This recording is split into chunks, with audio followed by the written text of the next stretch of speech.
Sejam todos bem-vindos a mais este vídeo aqui do Corsário Adventista. Eu sou o Capitão Barbarhala e abandonei a pirataria para ser autorizado a perseguir. Se vocês não sabem o que significa a palavra corsário, corsário era um navio que tinha autorização de navegar por águas. O navio inglês ele tinha autorização para navegar nas águas inglesas.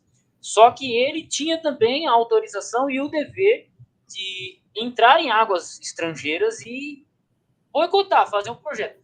E o que acontece? Muitos corsários foram já enforcados como piratas. Então, tanto os corsários quanto os piratas, eles estão no mesmo barco, só que um meio que tem autorização do seu governo e o outro não. Então, por isso, o nome de Corsário Adventista. Eu sou o Capitão Barbarhala, seja muito bem-vindo a esta live, e hoje eu trago um convidado muito especial, nosso companheiro de batalha, Ramon Gomes. Ramon Gomes, como é que o senhor passou a semana, meu amigo? Um feliz sábado a todos, um feliz sábado, Adolfo Clay, Barbarhala. A minha semana foi muito boa, graças ao Eterno Pai Celestial. Muito boa. E melhor ainda por estar aqui compartilhando um pouco da palavra do Eterno para todos vocês que nos acompanham, né? Perfeito. Então, já tenho que pedir que você que vai estar assistindo essa live se inscreva, compartilhe com seus amigos, deixe seu comentário e vamos ao tema. Chega de negalenco e vamos ao tema em si. Ramon, o que você decidiu preparar para a gente? Eu gostaria de comentar um pouco mais dessa questão do nome Jesus, a transformação desde o hebraico, passando para o grego, passando para o latim, depois para o português. Será que nome nós não podemos traduzir? Né? Essas questões eu quero falar um pouco aqui com vocês. Será que se eu chamar o nome Jesus, eu vou estar chamando o nome Deus Cavalo, Deus Porco, qualquer coisa parecida, né? Perfeito. Isso é uma pauta muito interessante para a gente trazer. Antigamente, Ramon, quando é que começou com essa frescura de dizer que o nome de Jesus significa Deus Porco? Porque na época em que eu comecei a acompanhar um pouco disso, a galera dizia que o nome de Jesus significava Deus Cavalo. Agora estão dizendo que significa Deus Porco. Pô, esse povo tem que se decidir, é Deus Cavalo ou é Deus Porco? Né? Eu peguei um artigo do Milton Torres, uns anos atrás, e lá tinha uma afirmação, existe um documento antigo em que tem Jesus Cristo crucificado com a cabeça de um jumento, de um equino. Mas isso aí é uma outra questão. O que você tem a dizer sobre isso, sobre essas questões? Quando é que começou? Olha, esse assunto começou de uns, pelo menos até onde eu sei, começou de uns 20 anos para cá, né? Mais ou menos.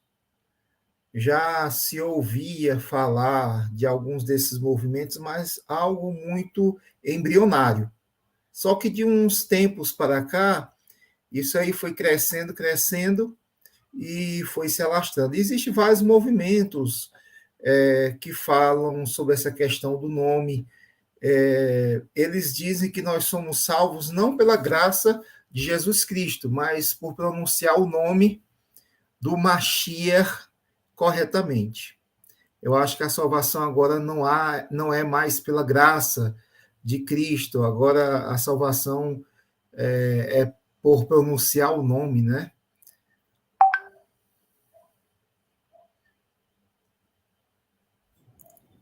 Ficou assim.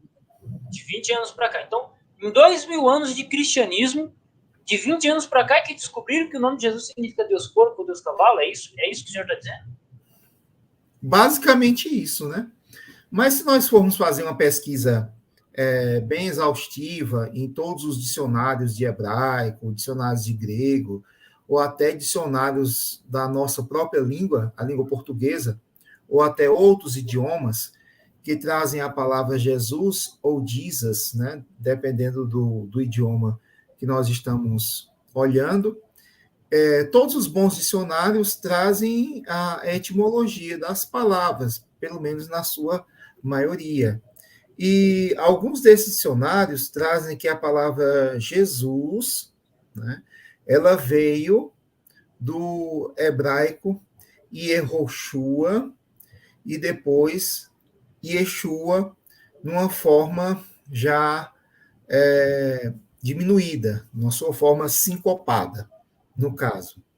Esse nome hebraico, Yehoshua, Yeshua, significa Jeová é salvação. Quando eu falo Jeová, esse nome é a pronúncia que se popularizou na Idade Média para o tetragramaton Yod-He Vav-He, que nós não sabemos com certeza a pronúncia.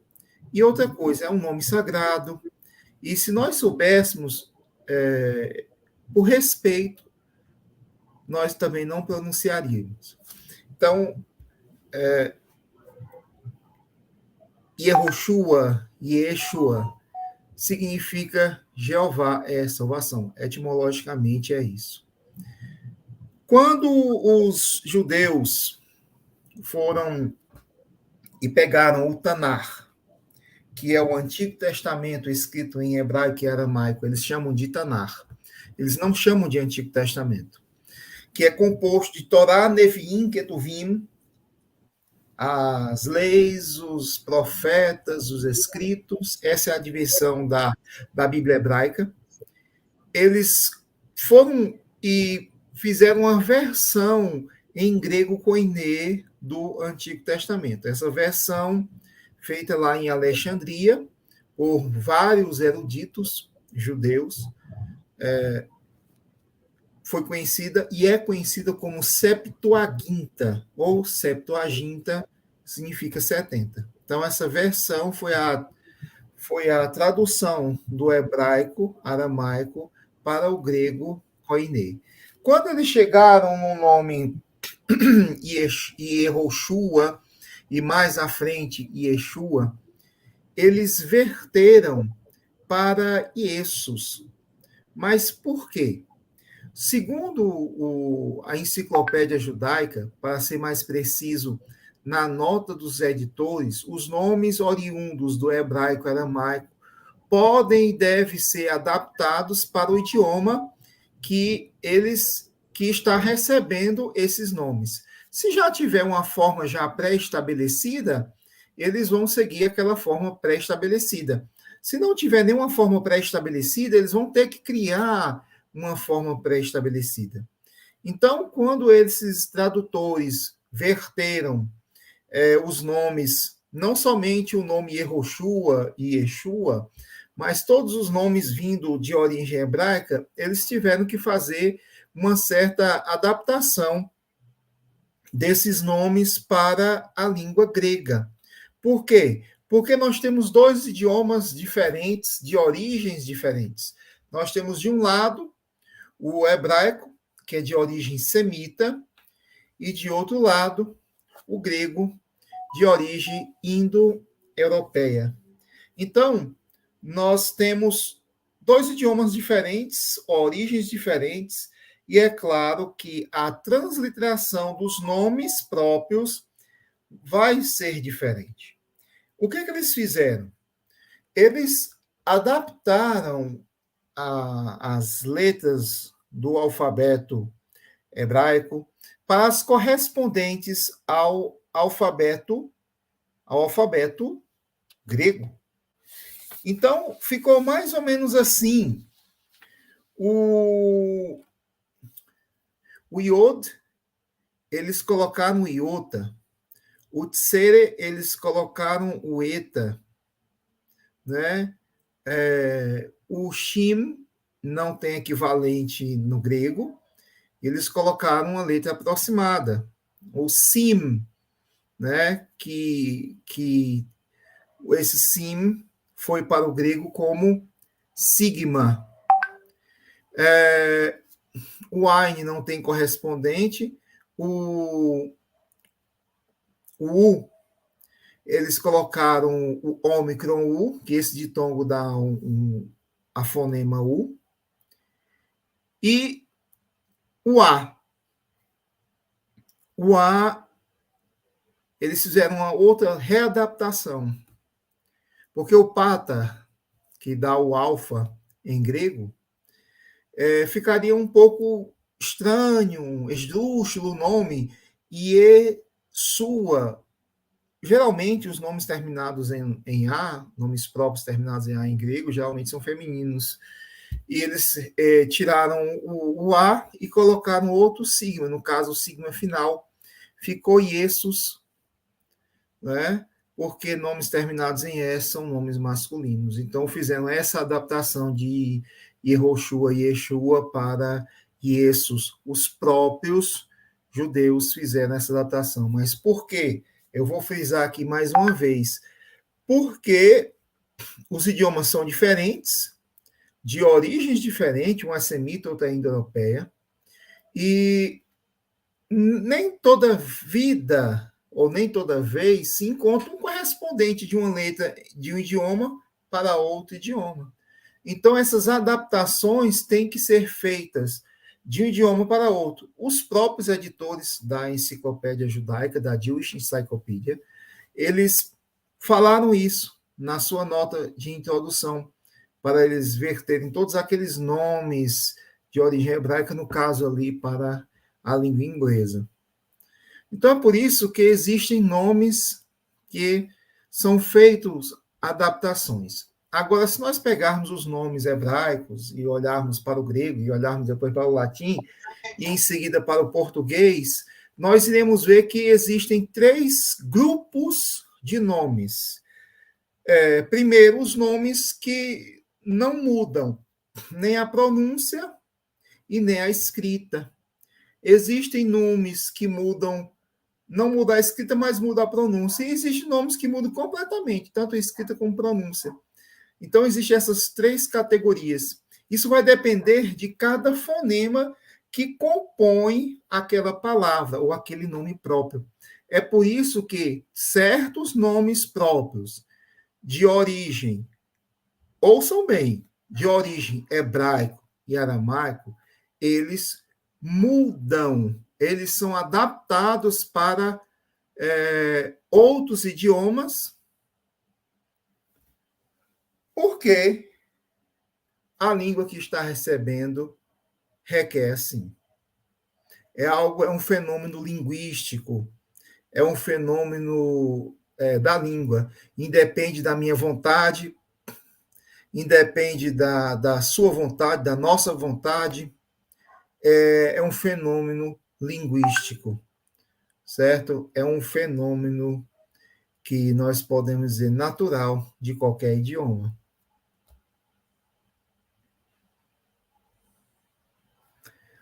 Tá sem áudio.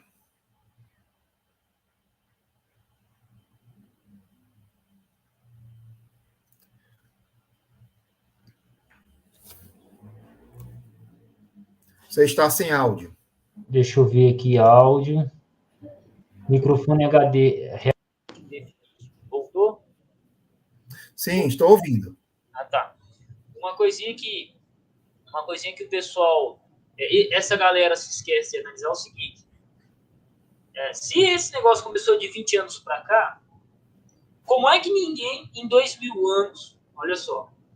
Como é que ninguém em 2000 anos sabia que Jesus significa Deus porco em latim e Deus cavalo em grego? Assim, eu queria entender isso. Né?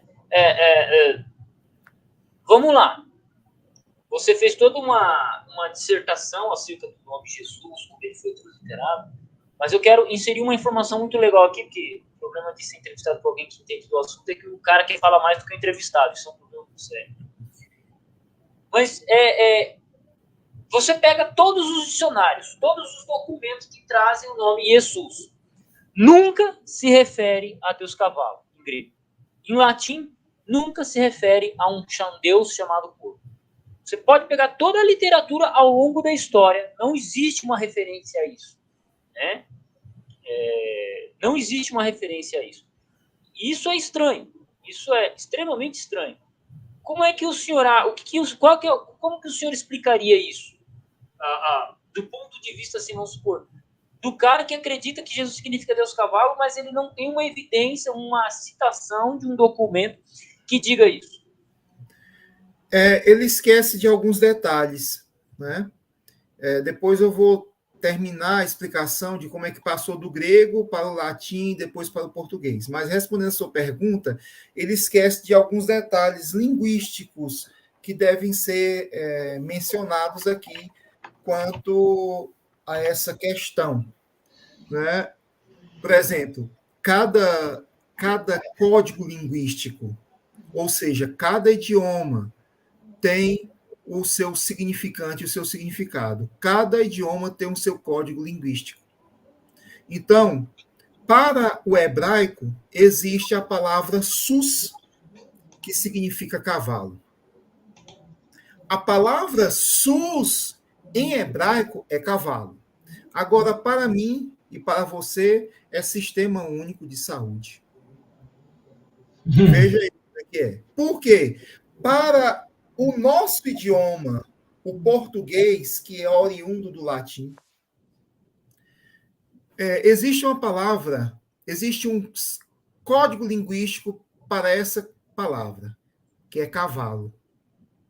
Agora, eu não posso pegar a palavra cavalo e tentar levar lá para o hebraico e tentar forçar a dizer que agora não existe mais sus, existe cavalo. Nem eu posso pegar a palavra sus de lá do hebraico e tentar colocar aqui na língua portuguesa e fazer com que essa palavra se torne cavalo, porque não existe sus em português, né? Existe cavalo. Então, o significante e o significado, ou seja, eles não podem ser transferidos para outro idioma, porque outro idioma já tem. Né? Então, sus é cavalo em hebraico, mas Iesus não é Deus cavalo. Iesus é a transliteração do hebraico Yehoshua e Yeshua para o grego, e eu expliquei aqui os motivos. Etimologicamente, qualquer dicionário, qualquer léxico da língua grega, pode ser em qualquer idioma, né? Em inglês, em francês, em português, etc., em alemão, italiano, todos irão dizer Iesus, do hebraico Yehoshua, na forma mais tardia Yeshua, que significa Jeová é salvação. Outros vão dizer Iodehevavhe é salvação. Outros já vão dizer Javé é salvação. Mas todos vão falar a mesma coisa. Esse nome veio do hebraico, Iesus, e significa Jeová é salvação. Não irão dizer Deus porco ou Deus cavalo. Não é? E sus pode ser cavalo em hebraico, mas em outro idioma tem outro significado. Para nós aqui de língua portuguesa no Brasil, nós temos o SUS, o Sistema Único de Saúde. Né? Então, Iesus, né? Essa terminação aí é uma terminação que foi utilizada para que esse nome fosse masculino e ele fosse declinável em todos os casos da língua grega. Nominativo, genitivo, acusativo, dativo, certo? E o próprio vocativo. Só uma pergunta, meu microfone tá estranho, minha gente? Comenta aí, tá? E minha internet hoje tá caindo, feito uma loucura aqui. Acabei nem conseguindo ouvir, porque caiu a internet aqui. Sobre o que o senhor estava comentando mesmo, Barba Fosca? Eu estava comentando que se você pode pesquisar em qualquer dicionário de grego do mundo, em qualquer língua, inglês, francês, espanhol, italiano, alemão, português, e vai dizer que todo bom léxico vai dizer que Iesus vem do hebraico Yehoshua e Yeshua, e que significa, etimologicamente, Jeová é salvação. Alguns vão trazer assim, Iodehevavhe é salvação. Outros vão dizer Javé é salvação. Mas todos vão falar a mesma coisa. Perfeito. Agora, como é que tá o meu áudio, gente? Tá bem melhor. Tá bem melhor? Tranquilo. Tá bem Então, melhor. agora eu estou pelo webcam.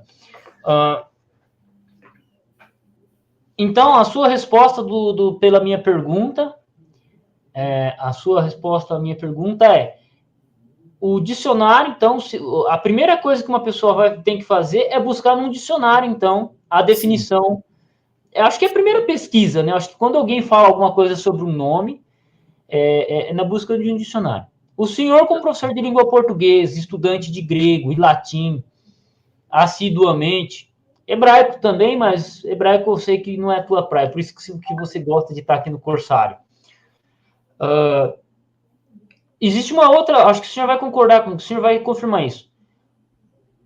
Uma pergunta bem simples. Como é que um dicionário ele é formado? Como é que é feito para definir uma palavra, Ramon? Como é que o senhor, como um pesquisador de língua portuguesa, ou de língua grega, ou de língua hebraica, de língua latina, como é que o senhor faz para definir uma palavra? O senhor pega lá a palavra oikos. Como é que o senhor define? Como é que o senhor dá significado para essa palavra? Oikos.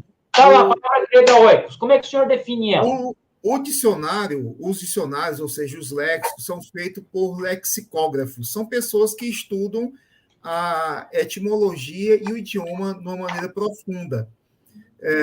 Esses lexicógrafos, que são, na sua quase totalidade, filólogos, né, que é um ramo do estudo, que significa pessoa que estuda a etimologia, a origem, o idioma e os textos sobre aquele idioma, ele vai utilizar a seguinte premissa: ele vai utilizar o campo semântico.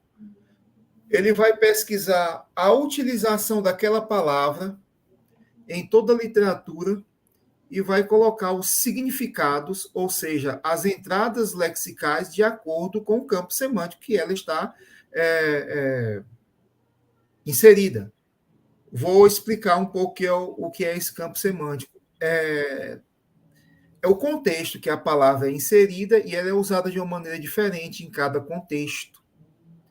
Né? Então, as palavras elas podem ser inseridas em diferentes contextos. Poxa, a manga estava deliciosa. Essa manga que eu estou me referindo não pode ser a peça de uma roupa. Pelo contexto, nós sabemos que é uma fruta. Certo? Então, mediante o contexto, a palavra vai ser traduzida, né? Então, a palavra oikos tem a sua tradução, né? Que é casa, morada, moradia, etc, etc, etc. Perfeito. E fora que também, assim, né? Dependendo da palavra, dependendo do tipo de dicionário, você vai buscar em todos os documentos que trazem aquela palavra. Então, por exemplo, oikos lá na Ilíada de Homero, oikos na Septuaginta, oikos no Novo Testamento, oikos na citação de um pai da igreja, oikos oikos como é dito no grego moderno, apesar que não ser... Então, assim, existe uma busca em toda documentação histórica. E é isso que eu quero enfatizar na live aqui, junto com você, Ramon. Porque o que acontece? Eu vou dizer que... Deixa eu pegar uma palavra aqui. Eu quero que depois, quem puder, pesquise. A palavra oikomene. Eu quero que todos pesquisem a palavra oikomene depois que essa live acabar. Oikomene. A palavra oikomene é bem interessante que a palavra oikomene na Grécia Antiga, no período da Hélade, oikomene se referia às cidades gregas, a toda a extensão da cidade grega. Então, oikomene significava a extensão de uma cidade grega. Com o crescimento com a vinda de Alexandre o Grande, no grego koiné, oikomene passou a se referir a todo o Império Grego. Tudo que compreendia o Império Grego era o oikomene. No período do Novo Testamento, a palavra oikomene, no período dos romanos, ela tinha a noção de todo mundo romano. Então, quando você falava assim, oikomene, você estava falando toda a extensão daquele mundo romano. Então, por exemplo, uma tribo bárbara mais ao norte, ela não era oikomene. Oikomene era até a divisa da Itália, que era o Império Romano. Oikomene era até a Inglaterra. Inglaterra era oicumene, França era oicumene, Portugal e Espanha, que a gente conhece hoje como Portugal e Espanha, era oicumene, dentro do período romano. Por quê? O ecumene é uma palavra que se representa toda a extensão de um período político. Veja que no período da Hélade, do grego clássico, ela tinha um significado. No período de Alexandre o Grande, ela tinha outro significado. No período dos romanos, tinha outro significado. E no Novo Testamento, o ecumene, ela passou a ser aplicada em alguns textos para se referir a todo o mundo. Então, ela não era mais só o Império Romano, mas toda a extensão mundial. Toda a extensão mundial. Então, o que isso que eu estou apresentando para vocês? É o estudo diacrônico de uma palavra. Ao longo do tempo, ela muda de significado. Ou, se ela muda, isso, oikomenegê, terra habitada. Mas no sentido de terra habitada, tem que ver que texto ela aparece.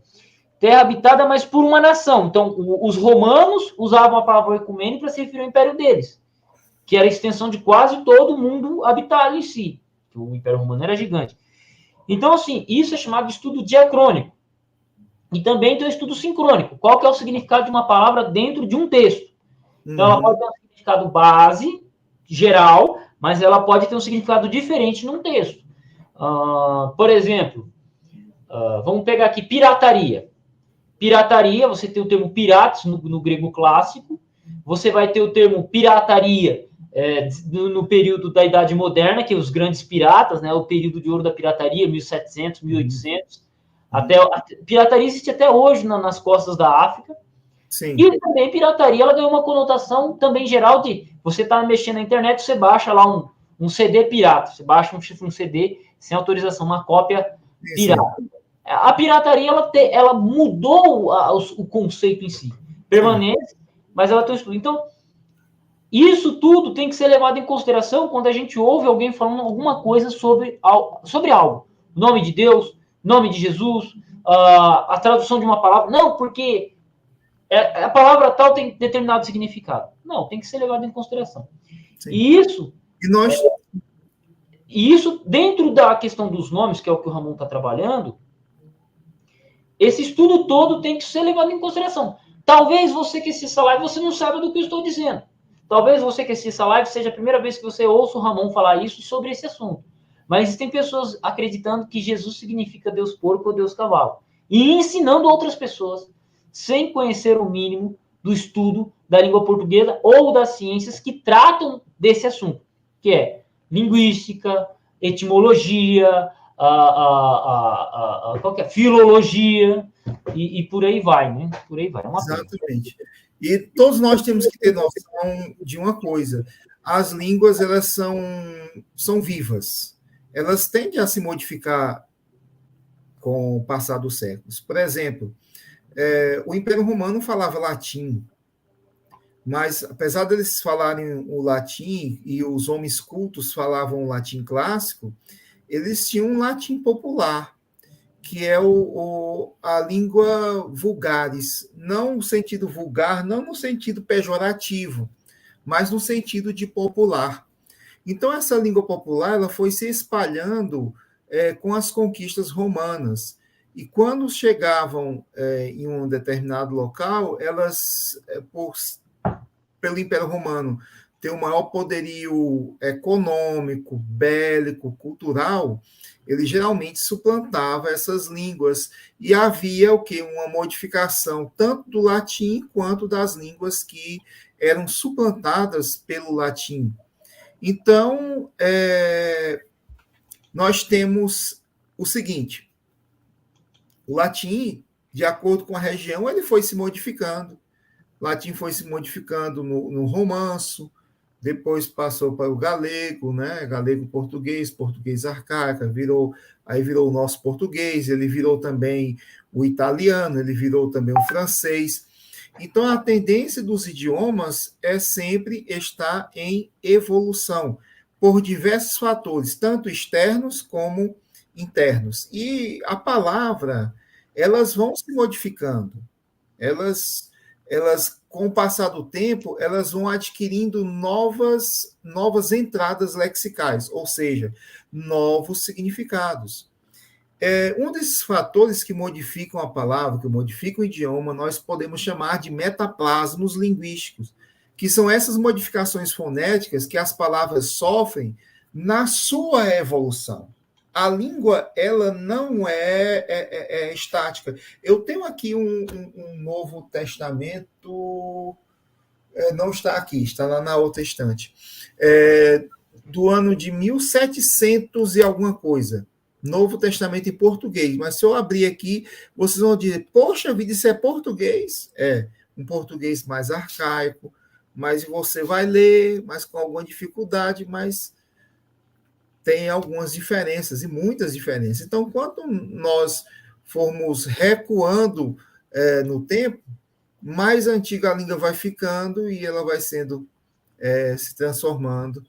E quanto mais nós avançamos no futuro, mais o nosso idioma vai sendo modificado. Sim, o vocabulário utilizado antigamente não é o mesmo vocabulário que nós utilizamos hoje. Hoje nós temos palavras com novos significados. Por exemplo, navegar. Navegar antigamente era pilotar uma embarcação, né? Hoje é você passear, ver os sites na internet, ver as notícias. Né?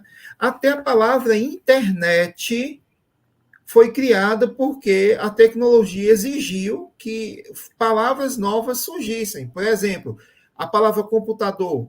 Eu sei, computador vem do inglês computer ou computer, dependendo do se é americano ou é inglês, o sotaque. Mas a palavra computer não surgiu do inglês, meu amigo. A palavra computer surgiu de um verbo em latim. O verbo cômputo, cômputas, computare, computave, computato, que significa enumerar, contar ou calcular.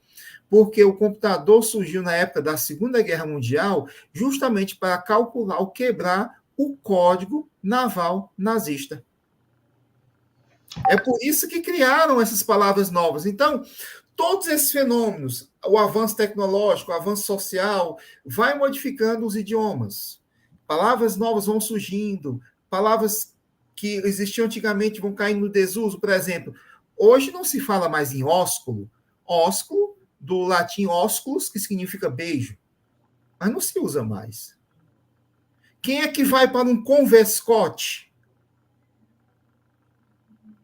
Eu já fui várias vezes para um converscote, mas não com esse nome, para um piquenique. Sim. Só lembrando, você colocou uma informação sobre a origem do computador.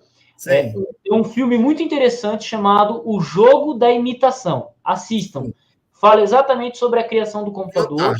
Até o nosso querido AB Mustretan colocou aqui A Máquina Enigma dos Nazis. É um filme extremamente bom, muito interessante, que fala sobre isso aí, tá? Só para... As palavras vão mudando. E, por exemplo, só como está aqui também, o senhor Miranda colocou o seguinte: banana em hebraico se pronuncia banana, né? Se pronuncia banana, né? Aqui, cadê? Fonética. Banana em hebraico se pronuncia banana. Por quê? Porque não existia a palavra banana no hebraico. Então, com a criação do hebraico moderno, eles pegaram a palavra banana e colocaram. Só transliteraram ela para o hebraico, né? Exatamente. Então, banana, café, avião, né? Essas palavras teve que ser criadas, palavras, porque você tinha um idioma morto que foi reavivado. E com isso, né? Exato. Então, essas mudanças, elas geram alterações ao longo do tempo também. E essas mudanças, elas são estudadas por pessoas que fazem um curso do idioma. Por exemplo, eu sou formado em letras português e eu estudei esse processo do português, processo desde o latim até o português moderno. Foi bem complicado, porque nós tínhamos que ler aqueles textos bem antigos e praticamente a gente não estava entendendo o que aquilo significava, né? Mas só que nós sabíamos que era o português arcaico. Né? Então, tiveram várias mudanças.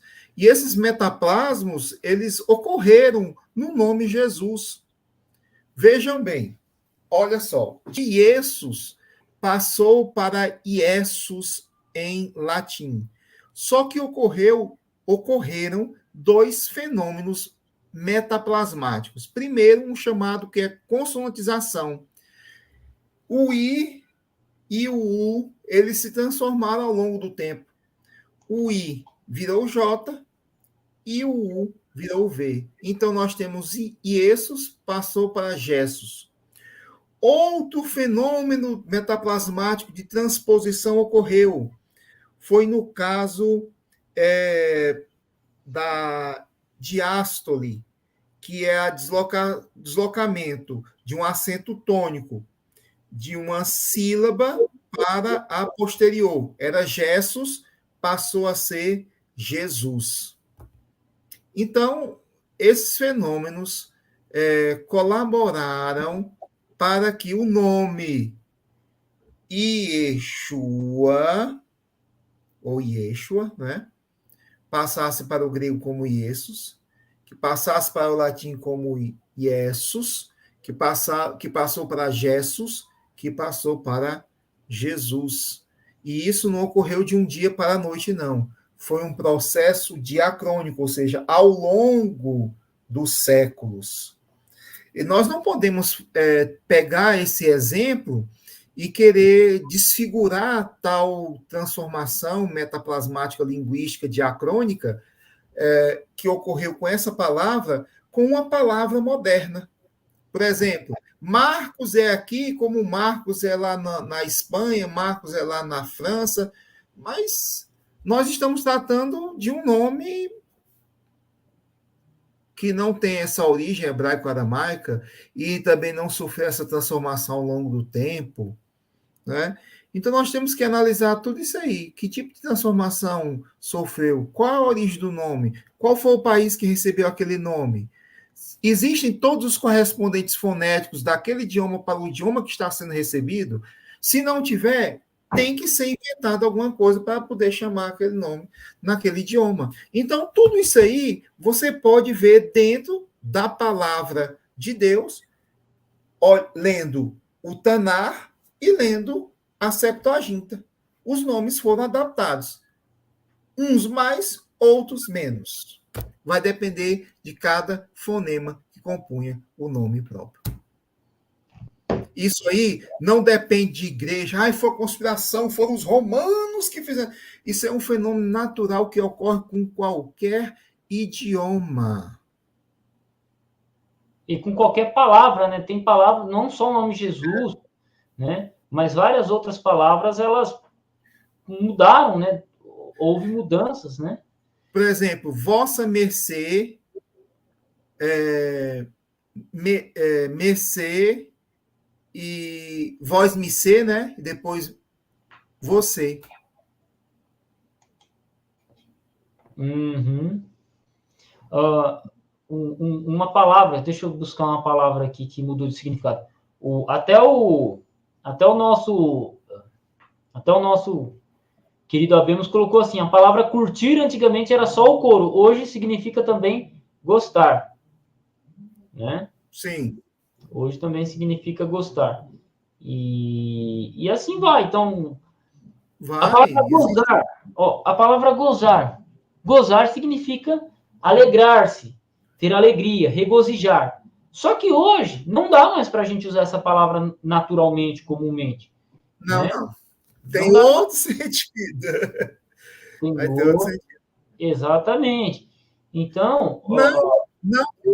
Não que o sentido primário tenha desaparecido, mas porque essa palavra só está sendo usada naquele sentido, naquele sentido no sentido os outros sentidos estão desaparecendo. Exatamente. Né? A palavra caridade. Chega hoje e fala para tua esposa que você casou com ela por caridade. Você toma uma paulada e dorme com o cachorro. Mas antigamente a palavra caridade ela também tinha a conotação de amor pelo próximo. Né? Sim, sim. Assim, hoje a palavra caridade ela só tem o sentido de amor pelo próximo no sentido de compaixão, né? No sentido de compaixão. E é uma pena, né? É uma pena. Alguém tem alguma pergunta para fazer? Algo para... Se tiver um momento, é agora. Não, a galera, deixa eu só achar uma coisinha aqui. Vai barrar lá. Liga apologética. E o que nós estamos falando aqui, meus amigos, é nada mais, nada menos que é ciência linguística. O estudo dos idiomas.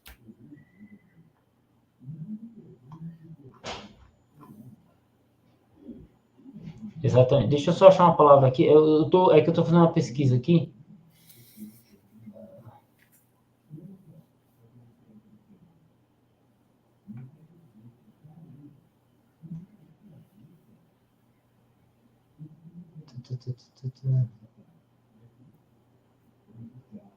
Contra o adventismo. Pode ir falando aí, o Ramon, é que eu tô.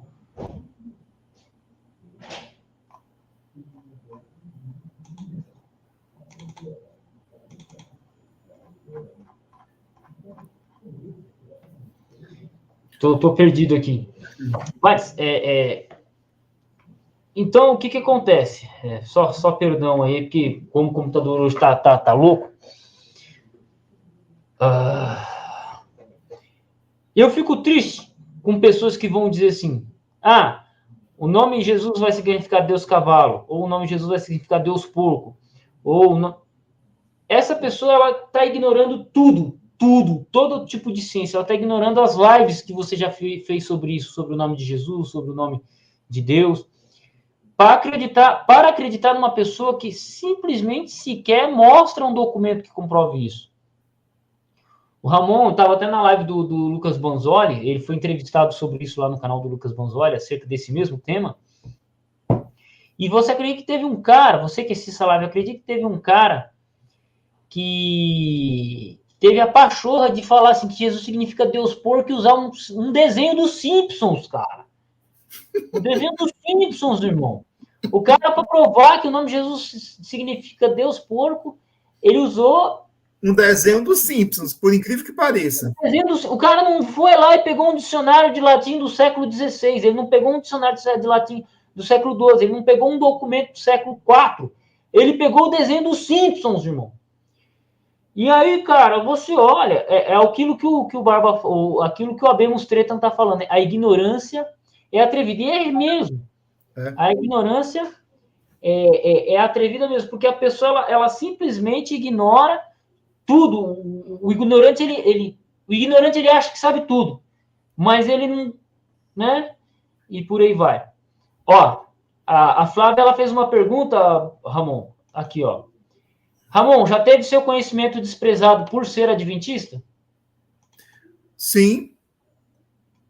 Sim, já tive, sim. Várias vezes. Não, é triste, cara. É, muito triste uma coisa dessa. E eles estão agora com uma nova campanha, né? Você não pode se aproximar de nenhum pastor, membro da Igreja Adventista, não pode cantar nenhum dos hinos que ele canta, não pode fazer amizade, porque é um povo altamente nocivo, altamente prejudicial. Eu digo, poxa, eu não sabia que eu era radioativo, não. Não é não?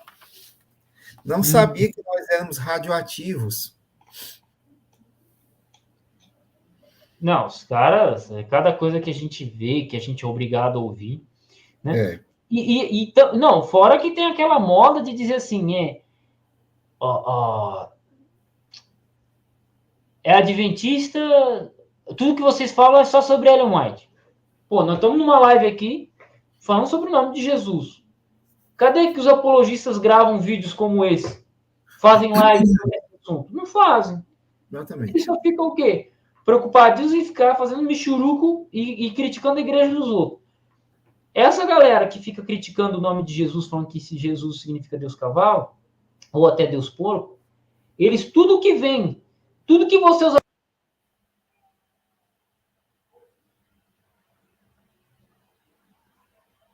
Eu acho que o nosso irmão, ele caiu, né? O que ele queria dizer, tudo que nós usamos é um pretexto para eles discordarem da gente, né? Tudo que nós usamos é um pretexto para discordarem da gente, né? Então, é tudo que a gente faz, né? Se a gente faz, eles reclamam porque a gente faz. Se a gente fazer, eles reclamam porque nós não fizemos, né? Se a gente cita um autor que não é adventista, a gente está errado. Se a gente cita um autor adventista, não vale porque é adventista, meu. Né? Mas tudo bem. Nós sabemos texto falar de anti-adventista fala mais de Ellen White que os próprios adventistas. Exatamente. Mas isso aí fica para uma outra live, para um outro momento. Aquilo que eu ouvi certa vez um garoto não, cara, ele é mais velho que eu, mamãe falei, ele falou assim, ele foi conversar com um político velho. O político velho falou o seguinte: quando você quiser cometer algum erro, você não dá explicação, não. Você cometeu erro, já era, segue em frente. Seus amigos não precisam de explicação, e seus inimigos, por mais que você tente explicar, eles nunca vão aceitar. Então, meu amigo, quem precisa de explicação, seus amigos que estão com você, você pode explicar, eles vão entender, mas eles não precisam que você fique explicando tudo. E os seus inimigos, nunca você vai conseguir satisfazer a vontade deles. Então, essa é a verdade. Então, a gente pode chegar... Já aconteceu de eu chegar e fazer um estudo extremamente excelente. A pessoa colocar no comentário assim, que não tinha nada a ver com religião, com igreja. Você dessa seita aí, dessa seita herética adventista. Mano, não é nem sobre... É sobre significado de palavra, de uma palavra que não tem nenhum problema teológico, mas a pessoa vai insistir. Então, não tem como. Exatamente. Uma das últimas perguntas aqui, antes da gente bater quase que 1 hora, Ramon. E a história do Jota? Porque um dos argumentos deles é o Jota não existia no hebraico.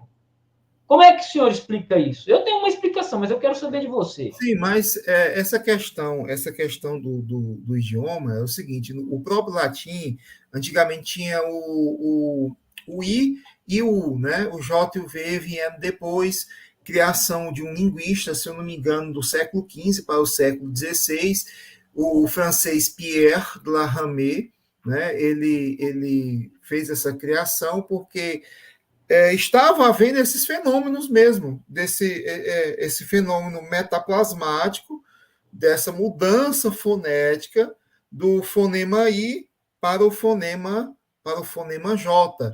Então, foi criado uma letra específica para você descrever graficamente um fonema que já estava acontecendo. Nós temos que entender aqui alguns conceitos. O que é fonema? Fonema é o som. Letra não é fonema. Letra é a tentativa de representação gráfica de um fonema. Nós temos que entender isso aí. Então, essas mudanças metaplasmáticas são mudanças fonéticas, e essas mudanças fonéticas fizeram com que outras letras fossem criadas. No caso do próprio latim, e letras da língua grega fossem incorporadas ao próprio vocabulário, ao próprio alfabeto latino, que não existia, né? E foi colocado lá. Então, essa questão, mas o nome não tinha J, não sei o que, mas lá assim. Sim, mas foi uma mudança metaplasmática natural do idioma. Os idiomas não permanecem o mesmo. Nem o hebraico, que o hebraico clássico, que nós conhecemos como clássico, que é o hebraico bíblico, não é o mesmo hebraico que se fala hoje em Israel. É o mesmo idioma? Mas, apesar de ser o mesmo idioma, mas estão em campos diacrônicos distintos, ou seja, estão em eras distintas. Então, o idioma tende a mudar de acordo com o passar do tempo. Essas mudanças podem ser externas e internas. Uma mudança externa, o avanço da tecnologia, os homens começam a desenvolver ferramentas, objetos, máquinas, e esses têm que ser dado nome para eles, vão modificando o idioma. A própria interação social também modifica o idioma. Uma pessoa muito letrada conversa de uma maneira diferente de uma pessoa que não é letrada, uma pessoa analfabeta. Uma pessoa que vive em uma determinada região conversa de uma maneira diferente de outra região e é o mesmo idioma. Por exemplo, eu venho de Fortaleza, no Ceará, o meu linguajar é diferente das pessoas que vivem aqui no Sudeste, ou no Centro-Oeste, ou no Sul, e assim sucessivamente. Então, existem essas mudanças, né, linguísticas através da escolaridade, através da região, através da idade, porque as pessoas com mais idade falam de uma maneira diferente, usam vocábulos não tão usuais dos mais novos. Os mais novos já falam de uma maneira diferente. Pessoas na nossa faixa etária, entre 30 e 50 anos, falam de uma maneira, e outros, pessoas de 9 aos 20 e poucos anos, falam de outra maneira. Então, todos esses fatores eles têm que ser levados em conta. E também a própria mudança do idioma. Como o Adolfo falou, as palavras elas vão tendo outros significados com o passar dos tempos. Aí nós temos dois tipos de estudo, o estudo diacrônico e o estudo sincrônico. O diacrônico é o estudo do idioma feito através dos séculos, passar do tempo, e o estudo sincrônico é o estudo pontual. O que aquela palavra está querendo dizer naquele contexto, nesse contexto, naquele outro? Então, é um estudo sincrônico. Quer seja um estudo diacrônico, quer seja sincrônico, qualquer língua do mundo, qualquer idioma do mundo é algo vivo. O idioma não está parado. Sabe por que ele é vivo? Porque ele é utilizado por pessoas. E as pessoas, elas são dinâmicas. O mesmo Ramon de agora não era o Ramon de 10 anos atrás, que não era o mesmo Ramon de 20 anos atrás, e assim sucessivamente. Ok? Vamos aguardar aí o nosso irmão Adolfo, parece que ele caiu.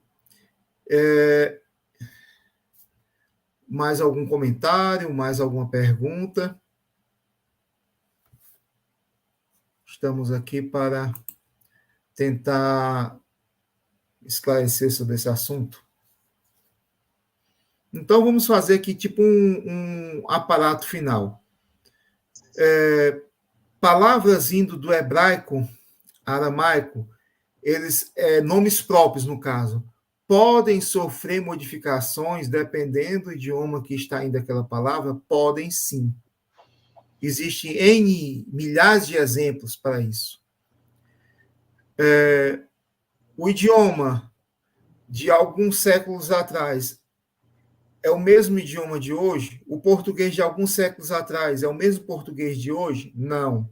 Existem modificações. A língua é viva, ela é dinâmica. A língua não é um poço estagnado ali, água parada.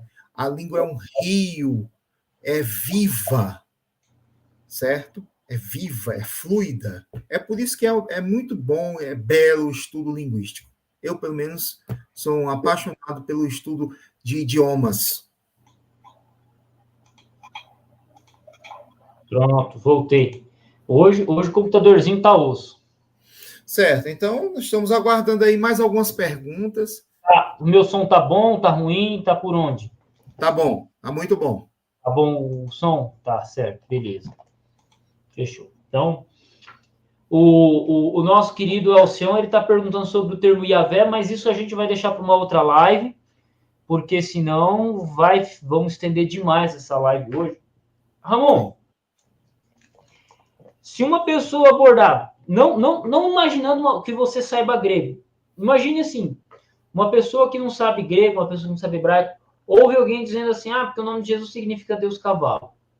Qual é os passos que você daria para ela, ou Deus porco? Qual seria assim? Olha, a melhor explicação para ela é esse aqui, para que ela possa usar contra esse tipo de coisa. Qual que é o melhor argumento que uma pessoa que não sabe grego ou hebraico pode utilizar para falar para essa pessoa, falar assim, olha, vai estudar porque o argumento é esse. Como você poderia ajudar essa pessoa? A primeira coisa que a pessoa deve responder é o seguinte: olha, eu não sei se essa informação que você está me dizendo é verídica, eu tenho que pesquisar. Então, é a primeira coisa. Não aceitar tudo que as pessoas falam. Primeiro passo. Você também tem que fazer suas pesquisas. As lives que eu fiz com você, fiz com o Lucas Banzoli, fiz com no canal Sotaná, todos eu falei e coloquei as referências bibliográficas. Hoje não, algo mais livre, eu só estou apenas falando, mas estão gravadas aí, é só você pesquisar. Outra coisa, a pessoa leiga, segundo passo, procurar um dicionário do idioma e verificar por si mesmo. Ah, mas eu não sei grego. Tudo bem. Procure um bom dicionário da língua portuguesa que tem a etimologia, no caso, o Wise ou o próprio Aurélio, que são os mais indicados. Agora procure o Wise, o antigo, ó, aquele que é um calhamaço. Esse novo não, ele já é bem muito mais resumido. Então você vai olhar lá a palavra Jesus e vai dizer que é uma palavra oriunda do hebraico, Yeshua, e significa Jeová é salvação. E se você tiver dúvida, procura no latim, um dicionário em latim, Jesus vai dizer a mesma coisa. Procura um dicionário grego. Então, é pesquisar. Você tem que ser um leitor investigativo. Você tem que aprender a pesquisar, a estudar, a ler. E a leitura que eu proponho aqui para vocês é uma leitura chamada leitura sistemática. É uma leitura que deve ser feita constantemente, todos os dias, um pouquinho a cada dia, até você criar o hábito de ler. Escolha um assunto que te interessa e comece a ler sobre esse assunto. Depois, procure outros assuntos para que você possa se inteirar de vários assuntos e tenha bagagem para poder conversar, para poder dialogar, não somente sobre a sua fé, sobre o seu interesse bíblico, mas também dialogar com outras pessoas, certo? É esse meu conselho. Procure fontes abalizadas. Primeiro os dicionários, depois os grandes comentários, e assim sucessivamente. E por último, aprenda o idioma. Procure aprender grego, procure aprender latim, procure aprender o hebraico. Não estou dizendo os três, né? Mas escolha um e bons estudos, mãos à obra. E com o tempo, quando você olhar para trás, poxa, eu já aprendi tanta coisa. Você vai se maravilhar com você mesmo, vai ficar feliz porque avançou muito, vai abrir a Bíblia e entender a Bíblia um pouco melhor, porque ler a Bíblia no original é muito melhor do que você ler a Bíblia em nosso próprio idioma. Fica esses meus conselhos aí para vocês. Vamos aguardar o nosso amigo voltar, porque ele está tendo problemas, né? Vamos aguardar ele voltar.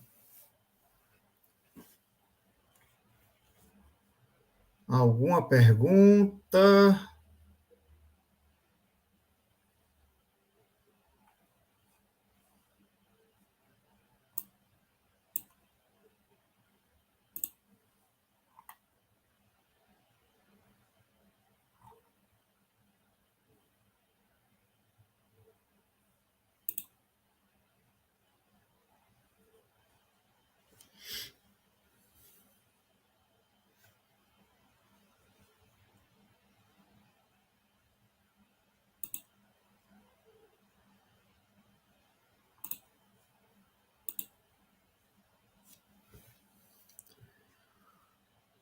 Então, pessoal, só aguardando aí o Adolfo Clay voltar. Eu acho que ficou bem esclarecido o assunto. não vamos criar nesse assunto um cavalo de batalha, mas entendamos sobre esse assunto um pouco e vamos estudar a Bíblia, que é o único livro que não deve ser lido. É o único livro que deve ser, sim, estudado. Ramon, eu só vou entrar aqui, já batemos 1 hora exata de live, peço perdão, cara, mas, nossa, primeira vez que esse computador aqui, não é nem o computador, mas alguma coisa está dando desconexão aqui e fazendo eu cair. Sim, sim. Né? E, então, assim, Ramon, muito obrigado pela live hoje, pelo bate-papo aqui que a gente fez. Literalmente está difícil e vou ter que finalizar a live. Semana que vem a gente volta mais. Tá certo.